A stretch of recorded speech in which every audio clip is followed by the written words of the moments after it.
मरकज के ज़ेर एहतमाम इलाके यानी कि यूटी जम्मू कश्मीर में 2 सरकारी असातिज़ा को मुबैना दहशतगर्दाना रवाबित के इल्ज़ाम में मुलाजमत से बरतरफ कर दिया।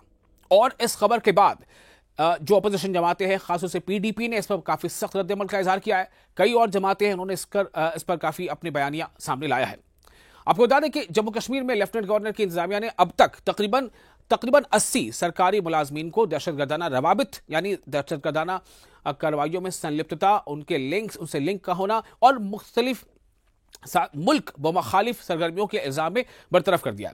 बरतरफ किए गए अफराद की शनाख्त रियासी के रहने वाले गुलाम हुसैन के तौर पर की गई है। वो मुबैना तौर पर कल आदम दहशतगर्द तंजीम लश्कर तैयबा के लिए ओवरग्राउंड वर्कर के तौर पर काम करता था, यानी OGW जिसे हम कहते हैं। और दूसरे की शनाख्त राजौरी जिले के माजिद इकबाल डार के तौर पर हुई है। वो मुबैना तौर पर दहशतगर्दाना सरगर्मियों में भी मुलविस था। लेफ्टिनेंट गवर्नर के हुक्म में कहा गया है कि यह कार्रवाई आईन हिंद की दफा 311 की शिक 2 की झैली दफा C के तहत की गई है। यह फैसला मुल्क की सलामती के मफाद में किया गया है। राजौरी जिले के खेवड़ा में महकमा स्कूल एजुकेशन के एक उस्ताद माजिद इकबाल डार को फौरी तौर पर मुलाजमत से बरतरफ कर दिया गया। इसी तरह की कार्रवाई जिला रियासी के तहसील महवर में एक उस्ताद है GH हुसैन के खिलाफ की गई है। महकमा स्कूल एजुकेशन के उस्ताद GH हुसैन को फौरी तौर पर मुलाजमत से बरतरफ कर दिया गया है। इस पर रद्द-ए-अमल जाहिर करते हुए PDP की सदर और साबिक वज़ीर आला महबूबा मुफ्ती ने इंस्टाग्राम पर पोस्ट किया, उन्होंने सोशल मीडिया पर पोस्ट किया। उन्होंने कहा कि 2 और सरकारी मुलाजमीन को मुबैना तौर पर दहशतगर्दाना रवाबित के इल्जाम में बरतरफ कर दिया गया है और इन्हें अपनी बेगुनाही साबित करने का मौका भी नहीं दिया गया है। आगे वो लिखती है कि पहले उन्हें मुतअस्सिब रिजर्वेशन पॉलिसियों की वजह से पसमानदा किया जा रहा है, जैसा कि जम्मू कश्मीर में रिजर्वेशन सर्टिफिकेट के बारे में हालिया इंकशाफात से पता चलता है। और अब इन्हें गैर मुनसिफाना तौर पर बर्खास्त किया जा रहा है, जिसमें जज, ज्यूरी और तला सभी एक तरफ हैं। हुकूमती तर्जुमान के मुताबिक गुलाम हुसैन मुबैना तौर पर लश्कर तैयबा के दहशतगर्दों मोहम्मद कासिम अंगरला के रिहायशी और गुलाम मुस्तफा जो चसाना के रिहायशी थे, उनसे राब्ते में था। उन्होंने कहा कि हुसैन लश्कर तैयबा के दहशतगर्द गुलाम मुस्तफा की हिदायत पर जिला रियासी में लश्कर तैयबा की सरगर्मी में सहूलत फराहम करने के लिए एक OGW यानी ओवरग्राउंड वर्कर नेटवर्क कायम कर रहा था। उसने मुबैना तौर पर फंड इकट्ठे किए और उन्हें मालूम दहशतगर्दों के खानदानों में तकसीम किया और पाकिस्तान से मौसूल होने वाले पार्सल भी तकसीम किए। टर्मिनेशन का सिलसिला जो है ये अदालत के जरिए होना चाहिए। हर किसी को अपनी सफाई देने का मौका मिलना चाहिए। ये जो सिलसिला मुलाजिमों को निकालने का इस्तेमाल होता है, इसमें मुलाजिम को अपनी सफाई देने का कोई मौका नहीं मिलता और अक्सर बेशतर जो है ये लोग फिर अदालत के जरिए वापस ही उन्हीं जगहों पे आते हैं। 15 के बाद दोबारा राज्यसभा में लोगों की नुमाइंदगी करने का मौका मिला है। हमने 3 बेहतरीन उम्मीदवार राज्यसभा भेजे हैं जम्मू कश्मीर के लोगों की नुमाइंदगी करने के लिए और उम्मीद करता हूं कि इनके हाथों हमारे जो मुतालबे और मसले हैं उनका हल होगा। देखिए, पोस्ट 2019 अगस्त यहाँ जो पॉलिसी रही है गवर्नमेंट की, यूनियन होम मिनिस्ट्री की, थ्रू देम गवर्नर LG साहब की, वो ज़ीरो टॉलरेंस की रही है टेररिज्म के बारे में।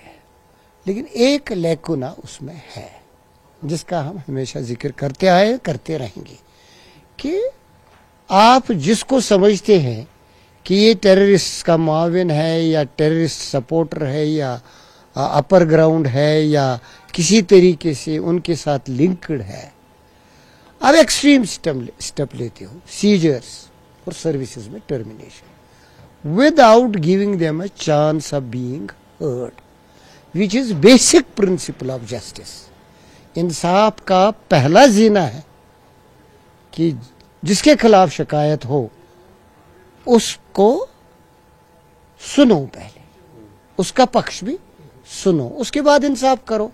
यहां यूनिलेटरली निकलते हैं, ऐसा नहीं होना चाहिए। This is most excessive law, atrocious law. इसका उपयोग आम शहरियों के खिलाफ करना नामुनासिब है। मरकज के ज़ेर एहतमाम इलाके यानी कि यूटी जम्मू कश्मीर में 2 सरकारी असातिज़ा को मुबैना दहशतगर्दाना रवाबित के इल्जाम में मुलाजमत से बरतरफ कर दिया। और इस खबर के बाद जो अपोजिशन जमातें हैं, खासतौर से पीडीपी ने इस पर काफी सख्त रद्द-ए-अमल का इजहार किया है। कई और जमातें हैं, उन्होंने इस पर काफी अपनी बयानियां सामने लाया है। आपको बता दें कि जम्मू कश्मीर में लेफ्टिनेंट गवर्नर की इंतजामिया ने अब तक तकरीबन 80 सरकारी मुलाजमीन को दहशतगर्दाना रवाबित यानी दहशतगर्दाना कार्रवाइयों में संलिप्तता, उनसे लिंक का होना और मुख्तलिफ मुल्क व मुखालिफ सरगर्मियों के इल्जाम में बरतरफ कर दिया। बरतरफ किए गए अफराद की शनाख्त रियासी के रहने वाले गुलाम हुसैन के तौर पर की गई है। वो मुबैना तौर पर कल आदम दहशतगर्द तंजीम लश्कर तैयबा के लिए ओवरग्राउंड वर्कर के तौर पर काम करता था, यानी OGW जिसे हम कहते हैं। और दूसरे की शनाख्त राजौरी जिले के माजिद इकबाल डार के तौर पर हुई है। वो मुबैना तौर पर दहशतगर्दाना सरगर्मियों में भी मुलव्वस था। लेफ्टिनेंट गवर्नर के हुक्म में कहा गया है कि यह कार्रवाई आईन हिंद की दफा 311 की शिक 2 की झैली दफा C के तहत की गई है। यह फैसला मुल्क की सलामती के मफाद में किया गया है। राजौरी जिले के खेवड़ा में महकमा स्कूल एजुकेशन के एक उस्ताद माजिद इकबाल डार को फौरी तौर पर मुलाजमत से बरतरफ कर दिया गया। इसी तरह की कार्रवाई जिला रियासी के तहसील महवर में एक उस्ताद है GH हुसैन के खिलाफ की गई है। महकमा स्कूल एजुकेशन के उस्ताद GH हुसैन को फौरी तौर पर मुलाजमत से बरतरफ कर दिया गया है। इस पर रद्द-ए-अमल जाहिर करते हुए पीडीपी की सदर और साबिक वज़ीर आला महबूबा मुफ्ती ने इंस्टाग्राम पर पोस्ट किया, उन्होंने सोशल मीडिया पर पोस्ट किया। उन्होंने कहा कि 2 और सरकारी मुलाजमीन को मुबैना तौर पर दहशतगर्दाना रवाबित के इल्जाम में बरतरफ कर दिया गया है और इन्हें अपनी बेगुनाही साबित करने का मौका भी नहीं दिया गया है।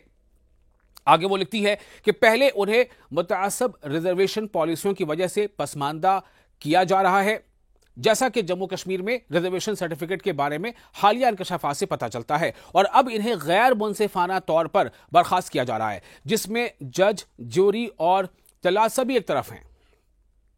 हुकूमती तर्जुमान के मुताबिक गुलाम हुसैन मुबैना तौर पर लश्कर तैयबा के दहशतगर्दों मोहम्मद कासिम अंगरला के रिहायशी और गुलाम मुस्तफ़ा जो चसाना के रिहायशी थे उनसे राब्ते में था। उन्होंने कहा कि हुसैन लश्कर तैयबा के दहशतगर्द गुलाम मुस्तफ़ा की हिदायत पर जिला रियासी में लश्कर तैयबा की सरगर्मी में सहूलत फराहम करने के लिए एक OGW यानी ओवरग्राउंड वर्कर नेटवर्क कायम कर रहा था। उसने मुबैना तौर पर फंड इकट्ठे किए और उन्हें मालूम दहशतगर्दों के खानदानों में तकसीम किया और पाकिस्तान से मौसूल होने वाले पार्सल भी तकसीम किए। टर्मिनेशन का सिलसिला जो है ये अदालत के जरिए होना चाहिए। हर किसी को अपनी सफाई देने का मौका मिलना चाहिए। ये जो सिलसिला मुलाजिमों को निकालने का इस्तेमाल होता है, इसमें मुलाजिम को अपनी सफाई देने का कोई मौका नहीं मिलता और अक्सर बेशतर जो है ये लोग फिर अदालत के जरिए वापस ही उन्हीं जगहों पे आते हैं। 15 के बाद दोबारा राज्यसभा में लोगों की नुमाइंदगी करने का मौका मिला है। हमने 3 बेहतरीन उम्मीदवार राज्यसभा भेजे हैं जम्मू कश्मीर के लोगों की नुमाइंदगी करने के लिए और उम्मीद करता हूं कि इनके हाथों हमारे जो मुतालबे और मसले हैं का हल होगा। देखिए, पोस्ट 2019 अगस्त यहाँ जो पॉलिसी रही है गवर्नमेंट की, यूनियन होम मिनिस्ट्री की, थ्रू देम गवर्नर LG साहब की, वो जीरो टॉलरेंस की रही है टेररिज्म के बारे में। लेकिन एक लैकुना उसमें है जिसका हम हमेशा जिक्र करते आए, करते रहेंगे, कि आप जिसको समझते हैं कि ये टेररिस्ट का मुआविन है या टेररिस्ट सपोर्टर है या अपर ग्राउंड है या किसी तरीके से उनके साथ लिंक्ड है, अब एक्सट्रीम स्टेप लेते हो, सीजर्स और सर्विसेज में termination without giving them a chance of being heard, which is basic principle of justice. इंसाफ का पहला जीना है कि जिसके खिलाफ शिकायत हो उसको सुनो, पहले उसका पक्ष भी सुनो, उसके बाद इंसाफ करो। यहां यूनिलेटरली निकलते हैं, ऐसा नहीं होना चाहिए। This is most excessive law, atrocious law. इसका उपयोग आम शहरियों के खिलाफ करना नामुनासिब है।